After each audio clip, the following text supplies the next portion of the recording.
Jerome Powell is the chair of the Federal Reserve. This week, a letter was submitted to the Department of Justice for potential criminal investigation and prosecution for perjury. We're going to look at the evidence that Jerome Powell is a criminal.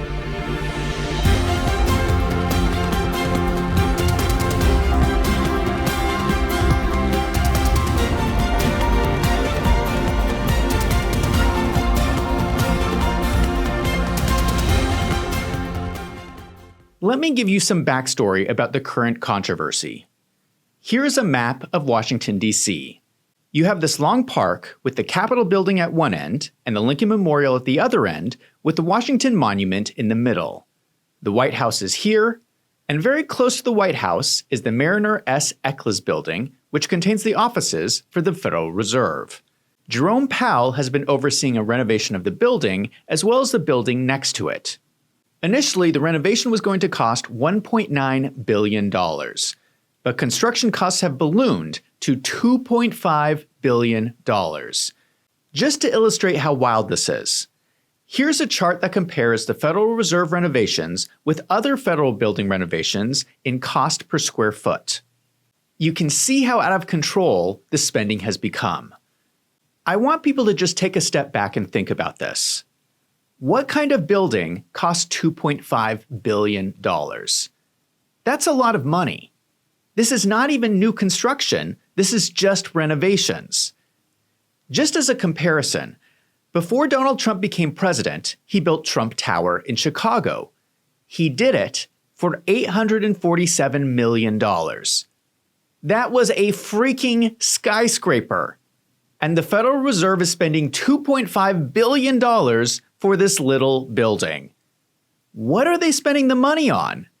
They could have built more than 2 Trump Towers for what they are spending. Now, it would be one thing if maybe the building was going to be used for some highly specialized reason. Is this some sort of special construction? We have to ask the question, what are the people going to be doing who are working in this building? Well, they work for the Federal Reserve. So they are going to be looking at Excel spreadsheets and doing financial analysis. Why in the world is that going to cost $2.5 billion? Let us be clear about something. This is the American people's money. The Federal Reserve will claim that they are using their own money from their operations, but that is misleading.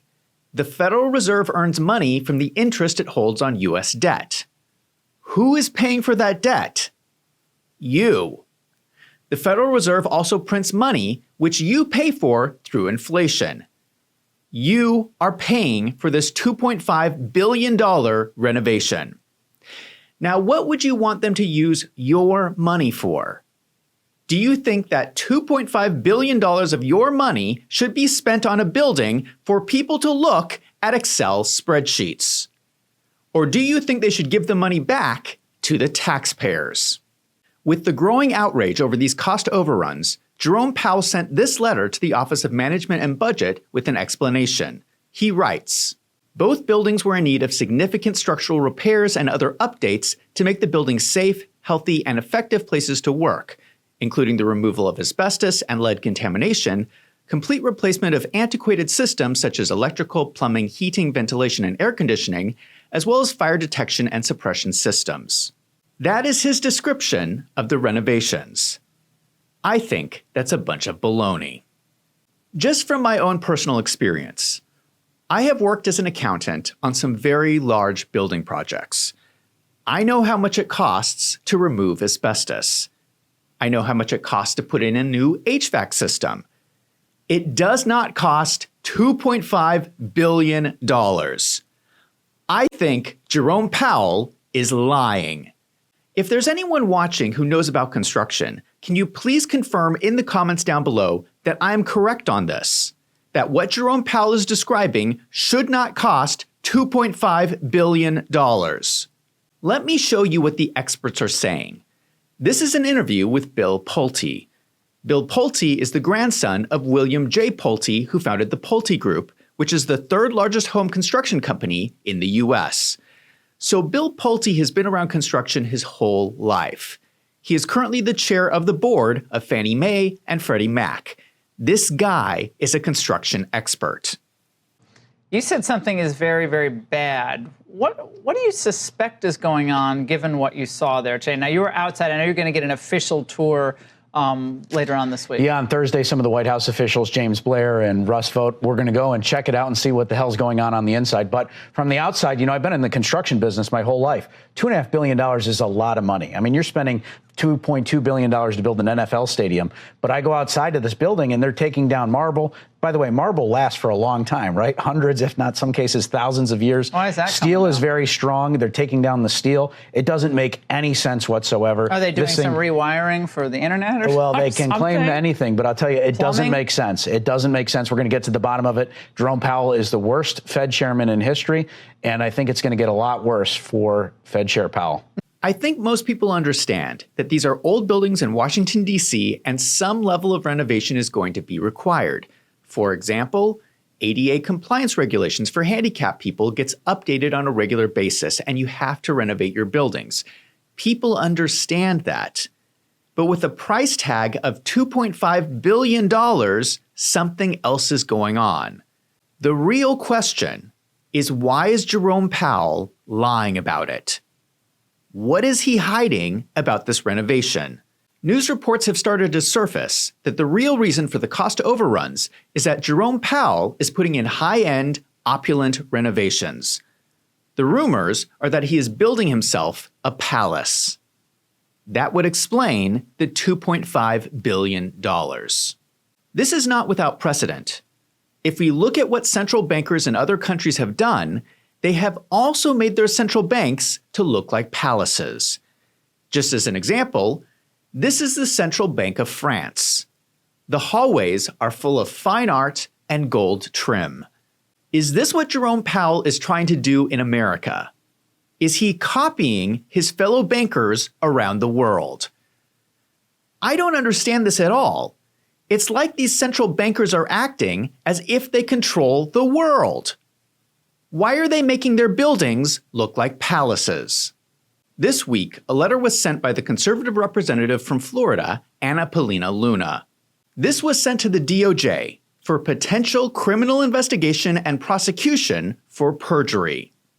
This is over comments Jerome Powell made last month at the U.S. Senate Committee on Banking, Housing, and Urban Affairs. Just to be clear, committing perjury is a federal crime, and penalties may include prison time. I'm going to show you Jerome Powell's comments, and I want you to see if you can tell if he is lying.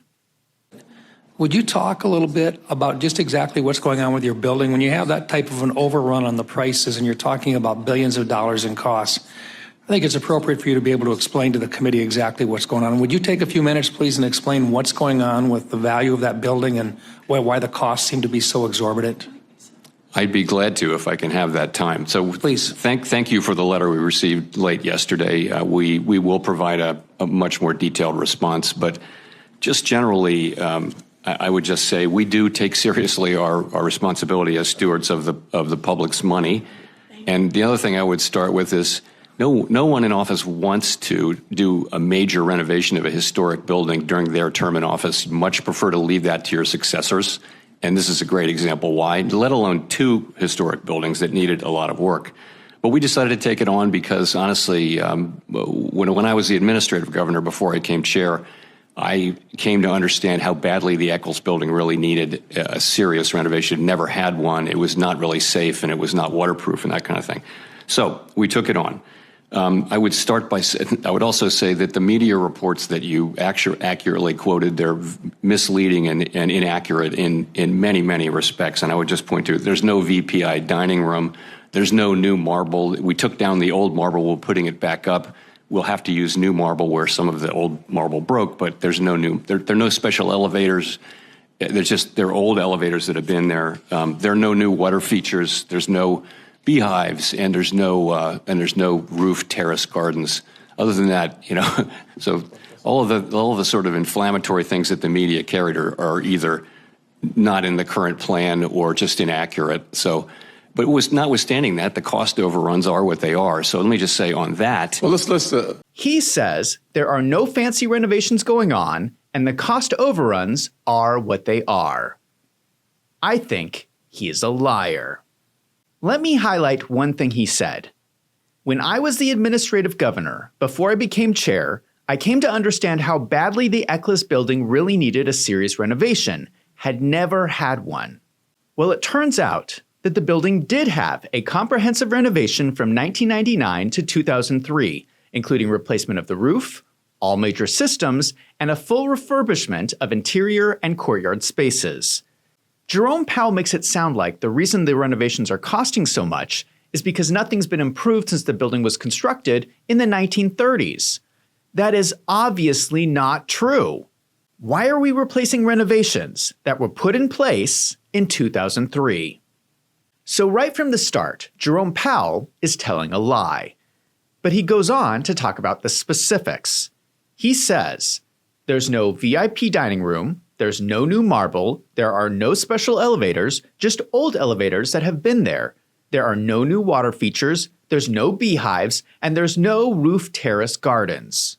So he is saying that all these fancy things that people are claiming are in the building plans are not really there. Let's look at the building plans. I'm going to show you plans that were submitted to the National Capital Planning Commission in 2021. Now, part of the problem is that these overruns have happened since then, so we do not know what changes have been added since then to the plans to cause the overruns. This is very curious.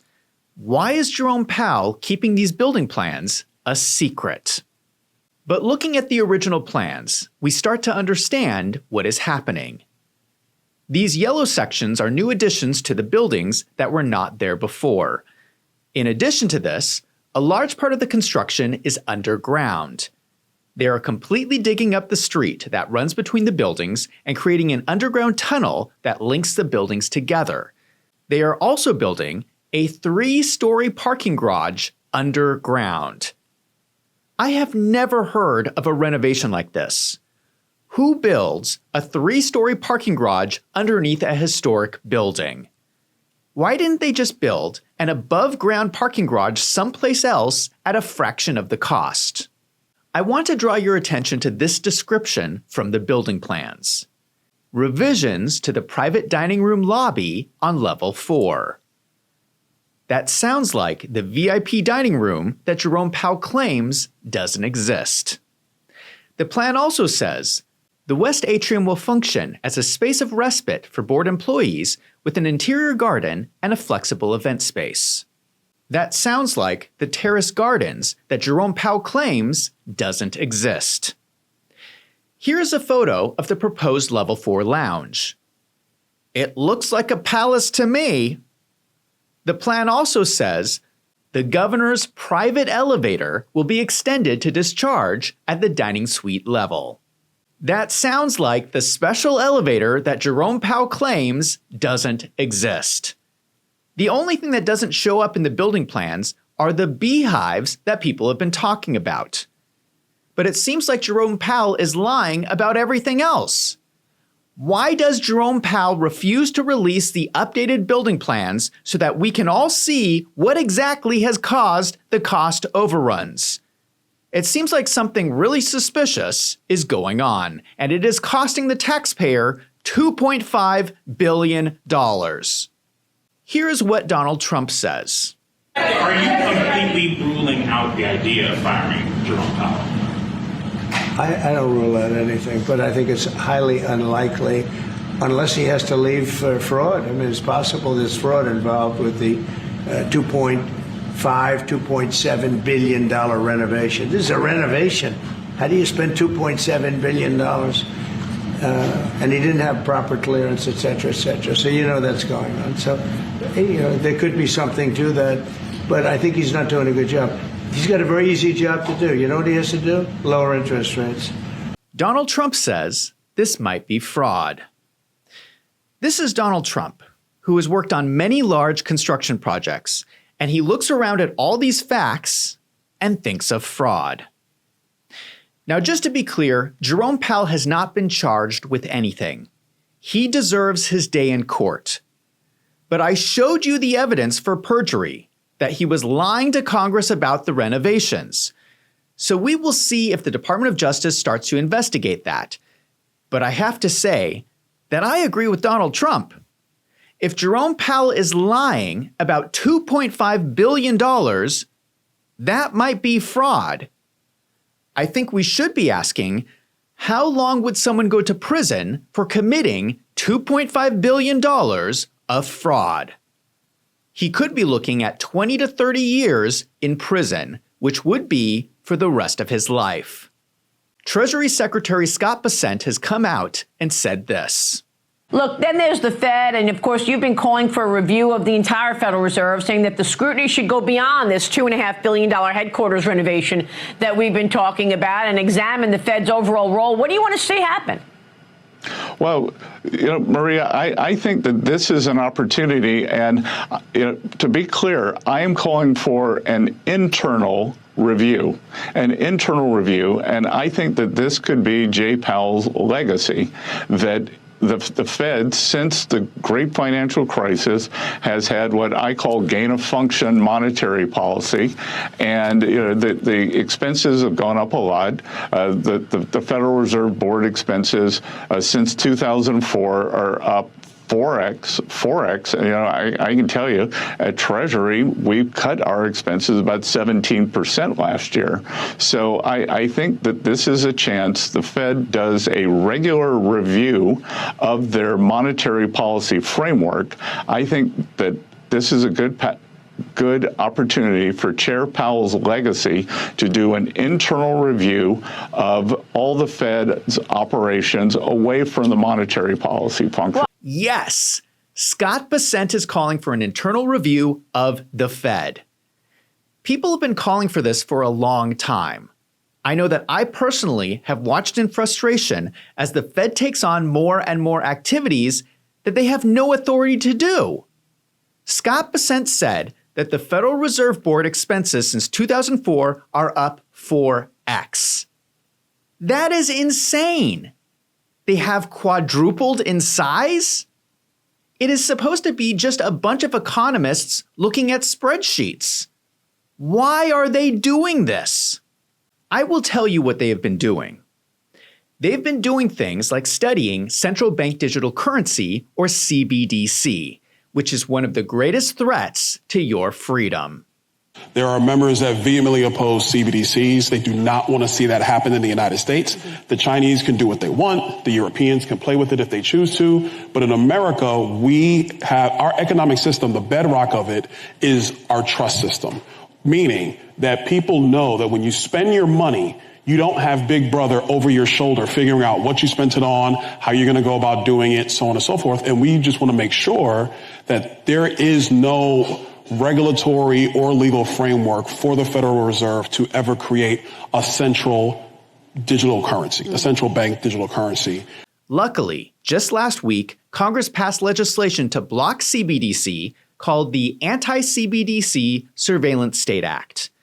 This bill is explicit, saying the Board of Governors of the Federal Reserve System may not test, study, develop, create, or implement a central bank digital currency. Now, I first reported 2 months ago that the Federal Reserve has a web page up talking about their studies on CBDC, saying a CBDC would be the safest digital asset available to the general public with no associated credit or liquidity risk. This page is still up on their website. Why is the Federal Reserve promoting CBDC when Congress just passed a law banning it? What about quantitative easing? The Fed started buying assets, ballooning their balance sheet during the economic crisis in 2008. They did it again during the economic crisis in 2020. Quantitative easing is basically the Fed buying enough assets to artificially prop up prices in financial markets. Quantitative easing was supposed to be temporary, but what Jerome Powell did was make it a permanent part of the Fed's banking operations. Guess who pays for that? You do. You are paying so that Jerome Powell's buddies on Wall Street can get rich. That will be Jerome Powell's legacy. screwing over the American people in order to bail out Wall Street. It is no wonder that he is building himself a palace. On Thursday, Donald Trump himself went to tour the construction at the Federal Reserve to see what was going on. Well, thank you very much. We're looking at the construction, and we're with the chairman, as you know. Chairman, come on over. And we're just taking a look at what's happening. You know, it's a tough construction job. They're building basements where they didn't exist or expanding them, and a lot of very expensive work. There's no question about it. As a real estate developer, what would you do with a project manager who would be over budget? Generally speaking, what would I do? I'd fire him. Do you think this issue, Mr. President? It sounds to me like Trump knows what he is doing.